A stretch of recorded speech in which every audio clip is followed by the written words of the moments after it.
But again, ladies and gentlemen, you have the training video. As you can see here, yes, I had to bring the hardware stuff to the gym once again. So right now I'm actually doing some deficit pulls on 3 plates with 3 plates on the bar, and of course the chains on the side of it to make it harder than it has to be. So I did this for about 8 to 10 reps at that point. Like, you know what?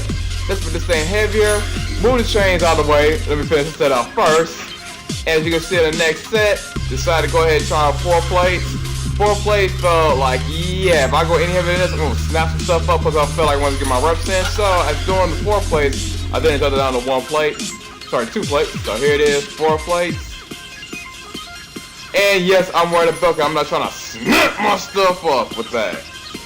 Normally, I wouldn't wear a belt with 4 plates, but considering you had the extra depth and the chains, yeah, may not have been the wise idea for me to go raw on that lift. And one thing you'll notice at this point, I decided not to go all the way down, especially on these last 3 sets with 2 plates, because hey, it was becoming real annoying having to drape the freaking chains out of the way. Had to put the bar all the way down, then start over again. It's like, you know what? Let me just come down to about an inch, and then that way I can keep going with the weight like it is. Anyway, it's still somewhat of a deficit, even though I'm not going all the way down to the ground. Anyway, enjoy the rest of this workout.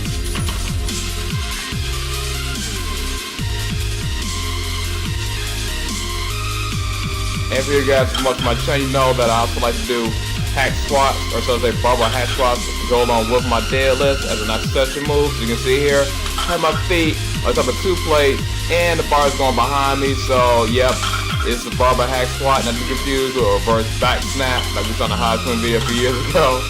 And of course, as doing that, I want to open my hips up. So right now I'm actually doing some sumo squats with about, yeah, it's an 85-pound dumbbell. And it's basically opening my hips so I don't snap my stuff up when I squat and deadlift later on. Because I noticed I had an issue where my knees were kind of caving in somewhat during squats and deads, and this exercise is perfect to stop that from happening. It's also a good way to pretty much open your hips, and it definitely is important if you're trying to alleviate some back pain, because trust me, after doing heavy squats and deads, your back can get tight. And yeah, it hurts, it really hurts. Which is why, even though it's a situation where there wasn't that much room in the gym, I decided to go ahead and go and do some T-bar rows in the machine versus regular barbell bent over rolls right afterwards. So you can see here, to actually hit more parts of my lats, I'm actually doing a regular pronated grip, then a supinated grip, and finally a semi-neutral grip by switching my position on the bar as well as the handles.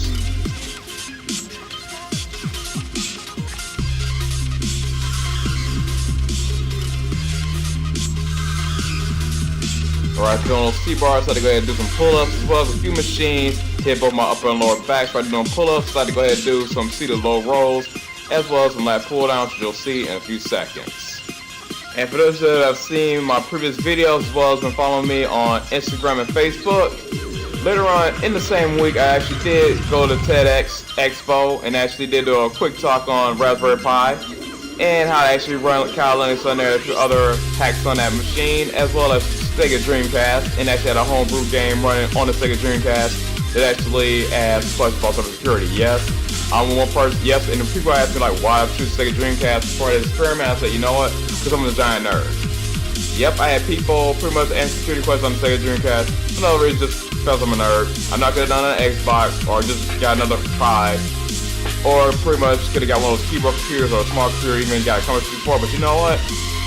Commodore 64 wasn't nerd enough, so I had to go with the Dreamcast. And in a few seconds, you'll see a few pics from the TEDx right after this last set of lap pull downs.